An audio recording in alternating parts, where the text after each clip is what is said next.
Hello. Today's stories come from r/I don't work here lady. We've got 4 stories today, starting with I should have learned to fly a plane. This may be among the ultimate no, I don't work here stories. You be the judge.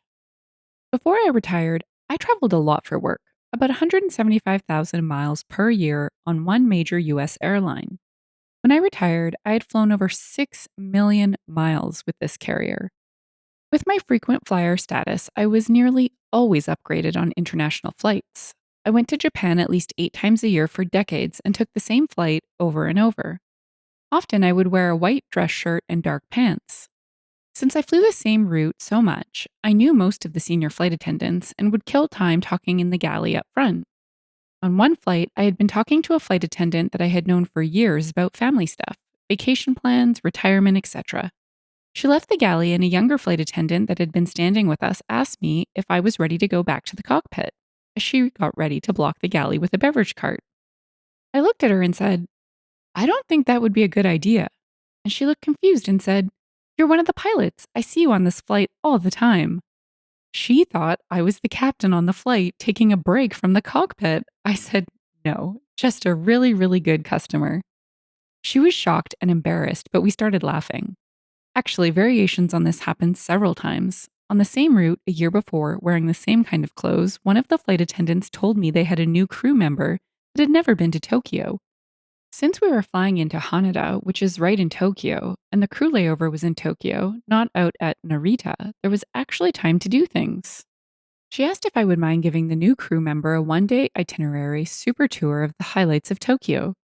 So I did, and then asked what time she would be picked up at the hotel on her departure day since the plane left in the early evening. I thought she might be able to squeeze in a couple more sights. She looked at me like I had lost my mind. She said, You know what time we get picked up? It's in the crew manifest. I gently told her, No, I'm not a member of the crew. She was shocked and said, But aren't you a pilot? No. The other variation was when a flight attendant would see me bored, look at the passenger list, ask why I am flying revenue instead of non rev.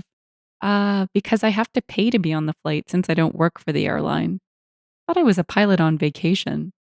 Then there was the Shanghai flights where pilots started sharing their favorite drinking holes there. You get the idea. I think it's awesome that OP got to know the crew. I mean, he's practically Norm. Let's check out the comments for some humor before moving on to the next story. Ad Imaginary said, I so would have went into the cockpit. When opportunity knocks, you got to open that door. OP replied, I actually thought about it for about a microsecond, but no. Someone else replied, it's a big no-no to let non-flight staff into the cockpit. Doesn't want to get them in trouble. Rob T. Firefly said, at least the misunderstandings happened casually and not, you have to get into the cockpit now. The pilots both had the fish for dinner and are out of commission. Someone replied, yes, I remember. I had lasagna. Our second story is, she wanted to file a complaint with the manager about me, the manager. I worked as a 911 operator for 7 years, during which time I was promoted to shift lead, which is essentially the assistant manager for that shift.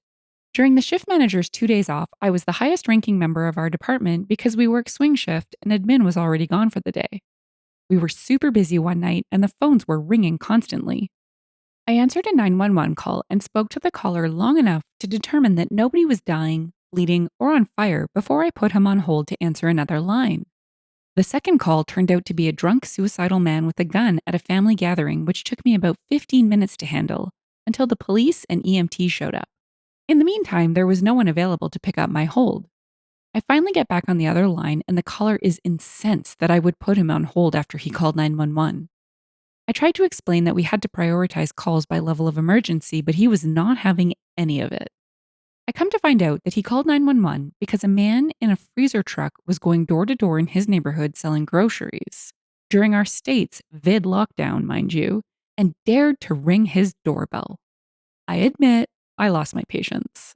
I told him very bluntly that this in no way resembled an emergency and that we would not be sending police because the man in question was not violating any law.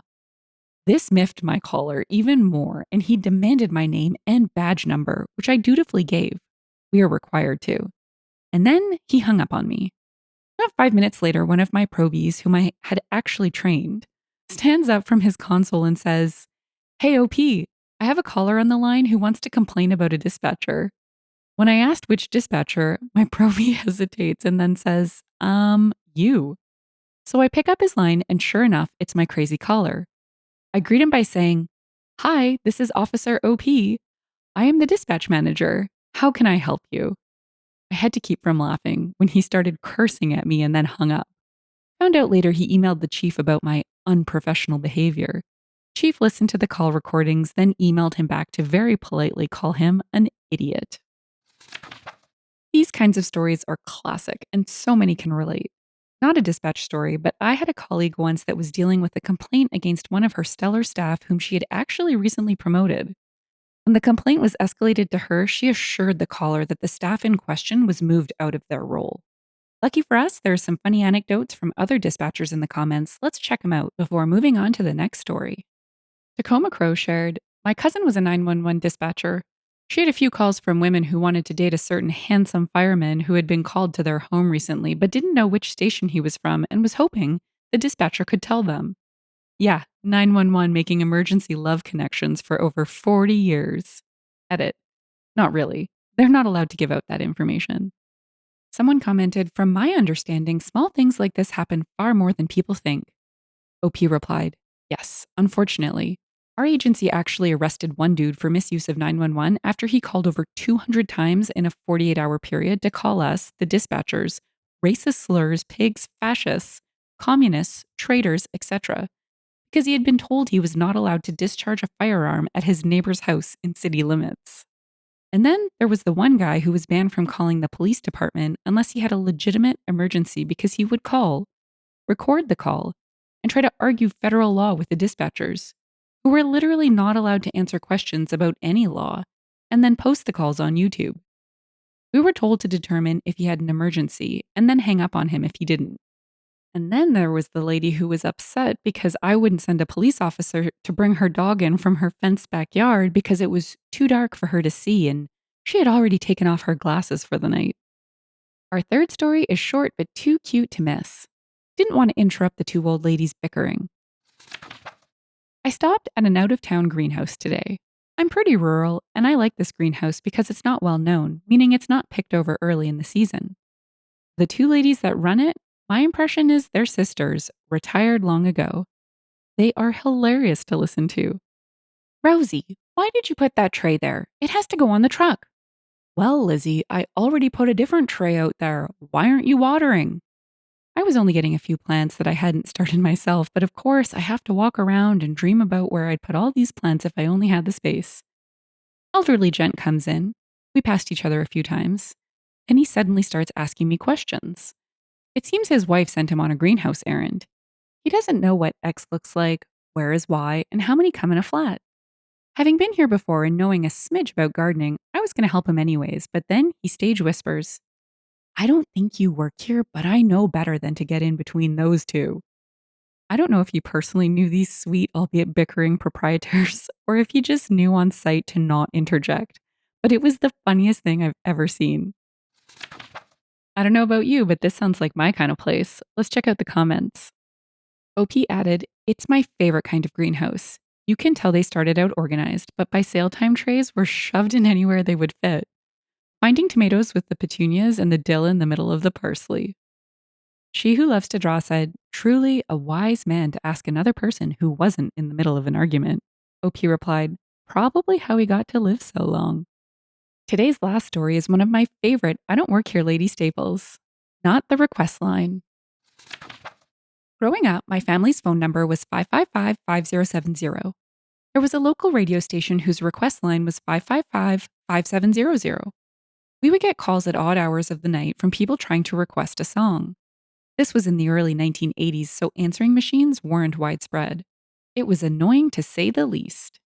We assumed they were just reading the phone number out wrong on the air. Turns out they weren't quite reading it incorrectly.